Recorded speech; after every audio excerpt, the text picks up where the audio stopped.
اس کے دماغ میں ڈوپامین ریلیز ہوتا ہے۔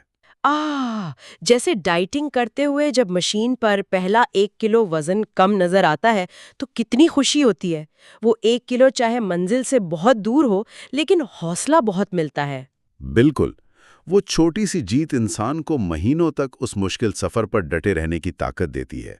سنو بال طریقہ اسی نفسیاتی جیت کو، اسی حوصلے کو بطور ایندھن استعمال کرتا ہے۔ واقعی یہ تو دماغ کا کھیل ہے، اور مقصد تو یہی ہے کہ قرض جلدی ختم ہو، کیونکہ جب تک انسان پر قرض ہے وہ آزاد نہیں ہے، اس کی آمدنی اس کی اپنی نہیں بلکہ کسی اور کی ملکیت ہے۔ لیکن قرض جلدی اتارنے اور پیسے بچانے کے لیے ہمیں صحیح اداروں کی بھی تو ضرورت ہوتی ہے نا، یعنی ہمارے بینکس۔ ہاں، بینکس، جن کے بارے میں ہمیں ایک بہت بڑی غلط فہمی ہے۔ کیسی غلط فہمی؟ ہم تو سمجھتے ہیں کہ بینک ہمارے دوست ہیں، ہمارے پیسے کی حفاظت کرتے ہیں۔ یہ سب سے بڑا دھوکہ ہے۔ بینکس کوئی فلاحی ادارے تھوڑی ہیں، وہ تو کمرشل بزنس ہیں جن کا مقصد منافع کمانا ہے، اور اکثر وہ یہ منافع ہمارے ہی پیسوں سے طرح طرح کی فیسوں کے نام پر کاٹتے ہیں، ہڈن چارجز، اکاؤنٹ مینٹیننس، اور سب سے بڑھ کر اوور ڈرافٹ فیس۔ یہ اوور ڈرافٹ فیس تو واقعی بڑی ظالمانہ چیز ہے۔ فرض کریں میرے اکاؤنٹ میں پیسے ختم ہو گئے ہیں اور میں ایک دکان پر جا کر کافی خریدنے کے لیے کارڈ دیتی ہوں۔ اب بینک کو چاہیے کہ وہ بتا دے کہ بھائی پیسے نہیں ہیں، ٹرانزیکشن ڈکلائن کر دے۔ لیکن وہ ایسا نہیں کرتے۔ بالکل، وہ ٹرانزیکشن منظور کر لیتے ہیں اور پھر مجھ پر بھاری جرمانہ لگا دیتے ہیں کہ آپ نے حد سے زیادہ پیسے کیسے خرچ کیے۔ وہ 500 کی کافی مجھے 5000 میں پڑ جاتی ہے۔ یہ کیا منطق ہے؟ یہ کوئی منطق یا آپ کی سہولت نہیں ہے، یہ ان کا اربوں ڈالر کمانے کا بزنس ماڈل ہے۔ وہ خاموشی سے ایسی چیزیں آپ پر تھوپتے ہیں جو آپ کا پیسہ کاٹتی ہیں۔ اسی لیے آج کل انٹرنیٹ بینکس کا رواج بڑھ رہا ہے۔ انٹرنیٹ بینکس روایتی بینکوں سے کیسے بہتر ہیں؟ کیونکہ ان کی بڑی بڑی عمارتیں نہیں ہوتی، عملہ کم ہوتا ہے، تو ان کا خرچہ بہت کم ہوتا ہے۔ وہ اس بچت کا فائدہ گاہکوں کو دیتے ہیں، ان کی فیسیں کم ہوتی ہیں، اور وہ سیونگ اکاؤنٹس پر منافع بھی زیادہ دیتے ہیں۔ صحیح، یعنی کوئی بھی نیا بینک چننے سے پہلے اپنی پوری ریسرچ کرنی چاہیے۔ آنکھیں بند کر کے کسی کاغذ پر سائن نہیں کرنے چاہیے۔ بالکل، ہمیشہ ریسرچ کریں۔ اچھا، تو اب تک ہم نے بجٹ لیکس بند کر دیے، قرض کی قسطیں بھی دے دیں، اور بینکوں کی فیسوں سے بھی بچ گئے۔ تو اب مہینے کے آخر میں ہمارے پاس کچھ پیسہ بچنا شروع ہو جائے گا۔ سوال یہ ہے کہ اس بچے ہوئے پیسے کا کرنا کیا ہے؟ یہاں کتاب کا ایک انتہائی سنہرا اور زبردست اصول آتا ہے جسے پے یور سیلف فرسٹ کہتے ہیں، یعنی سب سے پہلے اپنی ذات پر خرچ کریں۔ لیکن عام طور پر لوگ کیا کرتے ہیں؟ پہلے مکان مالک کو کرایہ دیتے ہیں، بل دیتے ہیں، پیٹرول ڈلواتے ہیں اور سوچتے ہیں کہ آخر میں جو بچے گا وہ بچا لیں گے۔ اور ہم سب جانتے ہیں کہ آخر میں کچھ نہیں بچتا۔ یہ اصول اس پوری ترتیب کو الٹ دیتا ہے۔ یعنی خرچ کرنے کے بعد بچانے کے بجائے بچانے کے بعد خرچ کیا جائے۔ 100% درست۔ جیسے ہی تنخواہ اکاؤنٹ میں آئے، سب سے پہلے کسی بھی اور بندے کو پیسے دینے سے پہلے اپنی بچت کی رقم الگ کر لیں، چاہے وہ انکم کا 10% ہی کیوں نہ ہو، اسے فوراً دوسرا اکاؤنٹ میں ڈال دیں۔ ہاں، اور انسان کا دماغ بڑا لچکدار ہوتا ہے۔ جب پیسے سامنے نہیں ہوں گے تو وہ خود بخود باقی پیسوں میں گزارا کرنا سیکھ جائے گا۔ بالکل ایسا ہی ہے۔ اور یہ بچت جانی کہاں چاہیے؟ سب سے پہلے ایک ایمرجنسی فنڈ بنانا چاہیے۔ اگر آپ پر قرض ہے تو کم از کم $1000 یا مقامی کرنسی میں ایک معقول رقم لازمی ہونی چاہیے، تاکہ گاڑی خراب ہو یا کوئی چھوٹی ایمرجنسی آئے تو دوبارہ کریڈٹ کارڈ کا سہارا نہ لینا پڑے۔ اور اگر قرض نہیں ہے تو پھر 3 سے 6 ماہ کے بنیادی اخراجات کے برابر رقم ہونی چاہیے۔ ویسے کتاب میں ایک اور بڑا انقلابی تصور بھی ہے جس کا نام تھوڑا سخت ہے۔ آپ فک آف فنڈ کی بات کر رہی ہیں نا؟ جی بالکل، نام سنتے ہی اندازہ ہوتا ہے کہ یہ کوئی عام فنڈ نہیں ہے۔ اگر ہم اسے تھوڑا مہذب طریقے سے کہیں تو اسے مکمل آزادی کا فنڈ کہہ سکتے ہیں۔ ہاں، یہ دراصل انسان کی عزت نفس کا فنڈ ہے۔ یہ فریج ٹھیک کروانے کے لیے نہیں ہوتا۔ فرض کریں کوئی انسان کسی بہت ہی زہریلی ٹاکسک نوکری میں پھنس گیا ہے جہاں باس بدتمیزی کرتا ہے، یا کوئی کسی ایسے گھریلو رشتے میں ہے جو اس کے لیے جذباتی طور پر نقصان دہ ہے۔ تو اس فنڈ کا فائدہ یہ ہے کہ وہ شخص وہاں محض اس لیے ظلم برداشت نہ کرتا رہے کہ اسے اگلے مہینے کا کرایہ دینا ہے۔ بالکل، جب آپ کے اکاؤنٹ میں یہ فنڈ ہوتا ہے تو آپ کے اندر طاقت آتی ہے کہ آپ ظالم باس یا زہریلے رشتے کے سامنے کھڑے ہو کر کہہ سکیں کہ مجھے یہ منظور نہیں، میں جا رہا ہوں۔ پیسہ انسان کو انکار کرنے کی طاقت دیتا ہے۔ کتنی گہری بات ہے یہ۔ پیسہ ہمیں مالی مجبوری کی زنجیروں سے آزاد کرتا ہے، اور اس کی شروعات بس 10% بچانے سے بھی ہو سکتی ہے۔ ہاں، اہم بات رقم نہیں ہے، بلکہ بچت کی عادت بنانا ہے۔ یہ ایک پٹھے کی طرح ہے، جتنا استعمال کریں گے اتنا مضبوط ہوگا۔ تو آج کی اس پوری گفتگو کو سمیٹتے ہیں۔ بجٹ کے خوف سے لے کر بچت کے سکون تک کا یہ سفر ہی اصل میں مالیاتی آزادی کی کنجی ہے۔ ہم نے سیکھا کہ بجٹ کوئی سزا نہیں ہے، کریڈٹ کارڈ کو احتیاط سے استعمال کرنا کیوں ضروری ہے، کم از کم ادائیگی کے جال سے کیسے بچنا ہے، قرض کو برف کے گولے کی طرح کیسے ختم کرنا ہے، اور سب سے بڑھ کر یہ کہ ہمیشہ سب سے پہلے اپنے مستقبل کو محفوظ کرنا ہے۔ ہاں، اور اس سب کا بنیادی سبق یہی ہے کہ اگر آج ہم اپنے پیسے کو کنٹرول نہیں کریں گے تو کل پیسہ ہمیں اور ہماری زندگی کو کنٹرول کرے گا۔ بالکل۔ تو اگلی بار کے لیے تیار رہیے، کیونکہ اگلے حصے میں ہم سرمایہ کاری یعنی انویسٹمنٹ کی دنیا پر بات کریں گے اور دیکھیں گے کہ رشتوں میں پیسے کا کیا عمل دخل ہوتا ہے۔ وہ حصہ اس سفر کو اور بھی دلچسپ بنا دے گا۔ لیکن جانے سے پہلے ہم سب کے لیے سوچنے کا ایک مقام ہے۔ آج ہم نے بجٹ اور کریڈٹ کارڈز پر بات کی، لیکن کیا ہمارا بجٹ واقعی آج بن رہا ہے؟ ذرا اپنے بچپن کی یادوں میں جھانک کر دیکھیں۔ آپ جس گھر میں بڑے ہوئے، وہاں پیسے کے بارے میں کیسی باتیں ہوتی تھیں؟ کیا پیسوں پر جھگڑے ہوتے تھے؟ ذرا سوچئے، بچپن میں پیسے سے جڑے خوف اور رویوں کی وہ تصویر آج آپ کے خرچ کرنے کی عادتوں کو کس طرح خاموشی سے کنٹرول کر رہی ہے۔ اس پر ضرور غور کیجیے گا۔ پچھلی بار ہم نے مائنڈ سیٹ اور منی مینجمنٹ پر کافی تفصیلی بات کی تھی، لیکن اب وقت آ گیا ہے کہ ہم اسے اگلے لیول پر لے کر جائیں۔ صحیح بات ہے۔ ان بنیادی باتوں کے بعد اگلا قدم اٹھانا ضروری ہے۔ کیونکہ ایک سوال جو اکثر ذہن میں آتا ہے کہ کیا صرف سیونگ کرنا یعنی پیسے بچت کرنا کافی ہے؟ بالکل نہیں۔ سیونگ صرف پہلا قدم ہے، آپ کو انویسٹمنٹ سیکھنی ہی پڑے گی۔ اور آج کی اس تفصیلی گفتگو میں ہم ایرن لاوری کی مشہور کتاب بروک ملینیل کے ان حصوں کا تجزیہ کر رہے ہیں جو سیدھا انویسٹمنٹ اور ویلتھ کریشن سے جڑے ہیں۔ مقصد یہی ہے کہ وہ اہم نکات نکالے جائیں جو کسی بھی انسان کو مالیاتی طور پر طاقتور بنا سکیں۔ ہاں، اور اس کتاب کی سب سے اچھی بات یہ ہے کہ یہ بہت عام فہم ہے، مطلب کوئی ٹیکنیکل جارگن نہیں ہے اس میں۔ بالکل۔ مجھے ایک مثال یاد آتی ہے۔ تصور کریں کہ ایک سخت گرم دوپہر میں کڑکتی دھوپ کے نیچے ایک برف کا بڑا سا ٹکڑا رکھ دیا گیا ہو۔ اچھا۔ ہاں، بظاہر وہ برف وہیں ہے، کوئی اسے چھو نہیں رہا، کوئی کاٹ نہیں رہا، لیکن وقت گزرنے کے ساتھ ساتھ وہ خاموشی سے پگھل کر چھوٹی ہو رہی ہے۔ میں سمجھ گئی آپ کس طرف جا رہے ہیں۔ ہماری بچت یعنی جو کیش لوگ احتیاط سے اپنے درازوں، سیف یا عام بینک اکاؤنٹس میں چھپا کر رکھتے ہیں نا، اس کا بھی بالکل یہی حال ہوتا ہے۔ مہنگائی وہ دھوپ ہے جو اس کی پرچیزنگ پاور کو یعنی خریدنے کی طاقت کو خاموشی سے پگھلا رہی ہوتی ہے۔ یہ بہت ہی بہترین تشبیہ ہے۔ مہنگائی واقعی اس کیش کو کھا جاتی ہے، اور چونکہ بچت سے پیسے کی قدر کم ہوتی ہے تو اگلا منطقی قدم اسے بڑھانا ہے، یعنی سرمایہ کاری، جسے ہم انویسٹمنٹ کہتے ہیں۔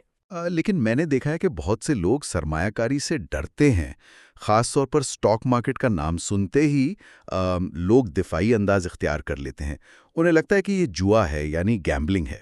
ہاں، اور یہاں حیران کن بات یہ ہے کہ سرمایہ کاری اور جوئے کو ایک ہی پلڑے میں رکھنا مالیاتی دنیا کی سب سے بڑی غلط فہمی ہے۔ واقعی لوگ تو اسے کسینو ہی سمجھتے ہیں۔ بالکل، لیکن جوئے کی نفسیات کو سمجھیں۔ جوئے میں انسان کسی چیز کا مالک نہیں ہوتا، بس ایک بازی لگائی جاتی ہے۔ لیکن سٹاک خریدنے کا مطلب ہے کہ انسان ایک حقیقی چلتی پھرتی کمپنی کے ایک چھوٹے سے حصے کا مالک بن جاتا ہے، یعنی اس کی فیکٹری اور ملازمین میں حصے داری۔ بالکل۔ جب وہ کمپنی منافع کماتی ہے تو آپ اس منافع میں شریک ہوتے ہیں۔ یہ ملکیت ہے، کوئی بیٹ نہیں ہے۔ اچھا، اسے سمجھانے کے لیے نا لوگ اکثر پیزا کی مثال دیتے ہیں کہ شیئرز اس پیزا کے سلائسز ہیں، لیکن میرے خیال میں اگر پوری کمپنی ایک پیزا ہے تو شیئرز صرف سلائسز نہیں ہیں۔ تو پھر کیا ہے؟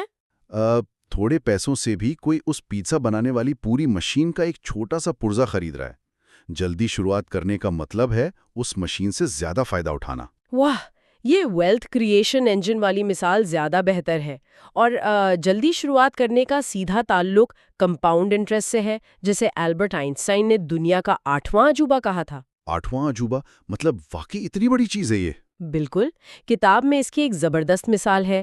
فرض کریں ایک 25 سالہ نوجوان اپنے S&P 500 انڈیکس فنڈ میں صرف $3000 لگاتا ہے۔ ایک منٹ یہاں روکتے ہیں۔ یہ S&P 500 انڈیکس فنڈ کیا ہوتا ہے؟ عام عوام سیدھا کسی ایک کمپنی کا شیئر خریدتی ہے اور پھر نقصان اٹھاتی ہے؟ ہاں، یہی تو غلطی ہے۔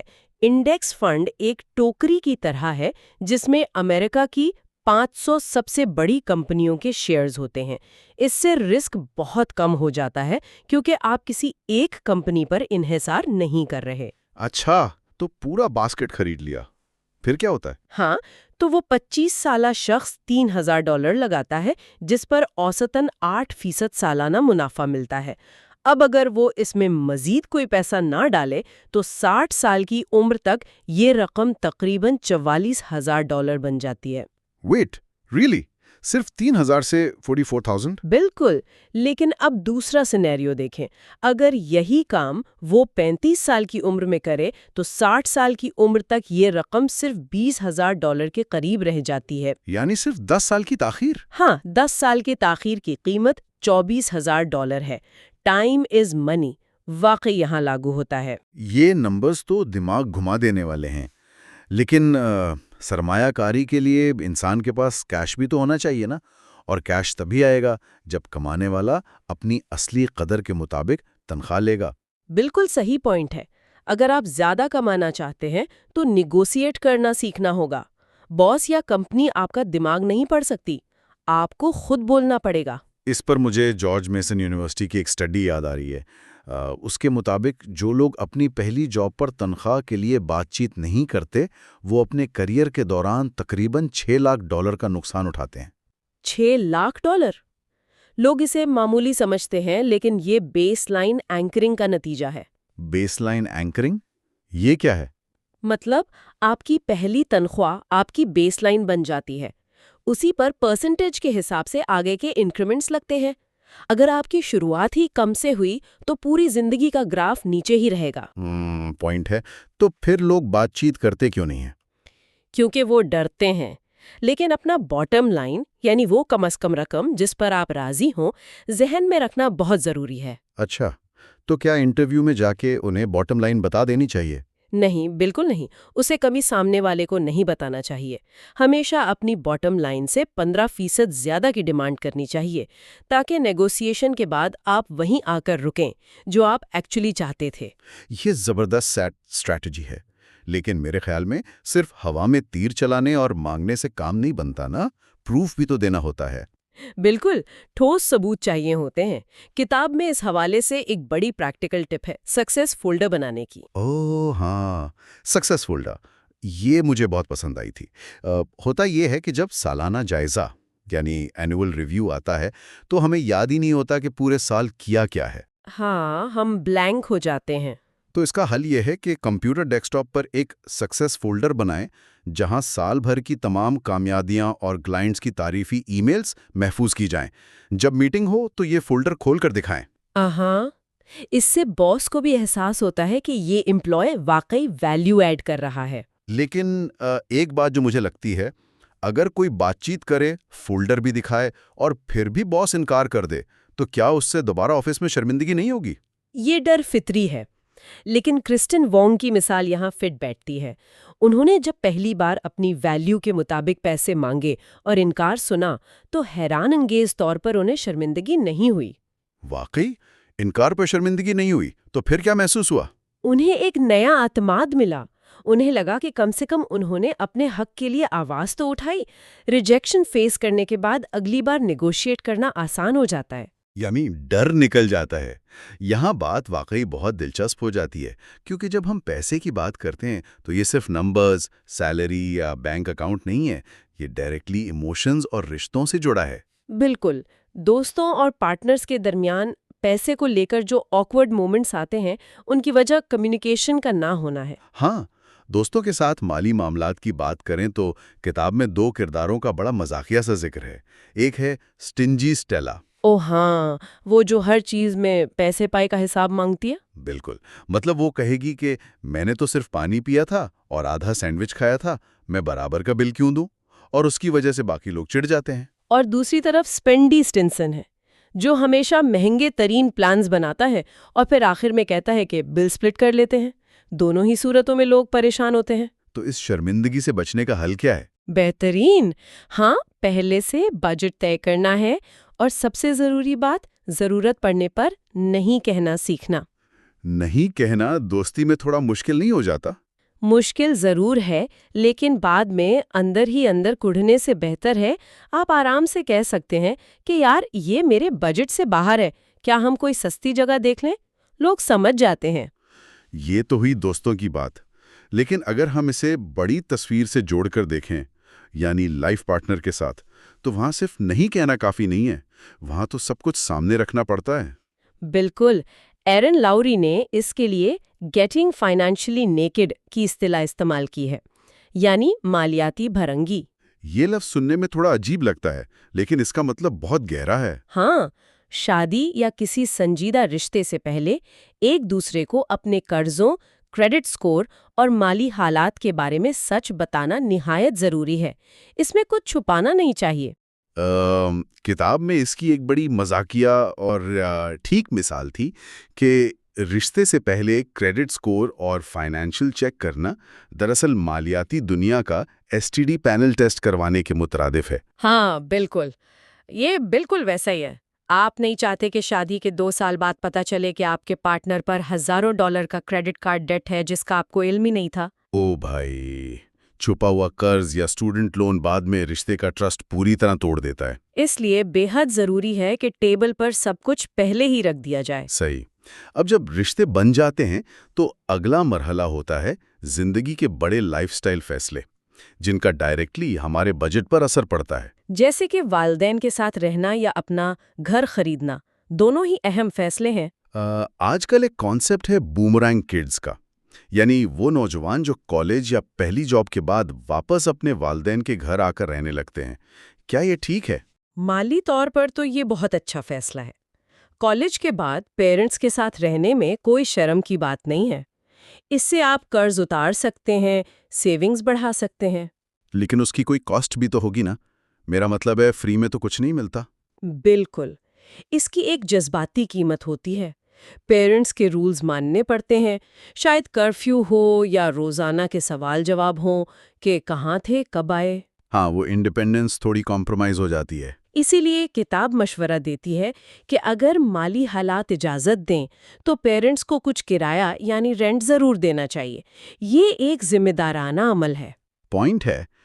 اور پھر جب انسان تھوڑا سیٹ ہو جاتا ہے تو اپنا گھر خریدنے کا بھوت سوار ہوتا ہے۔ ہمارے کلچر میں تو گھر خریدنا ہی کامیابی کی سب سے بڑی نشانی ہے۔ ہاں، لیکن لوگ اکثر جذباتی ہو کر اپنی استطاعت سے بڑا گھر خرید لیتے ہیں۔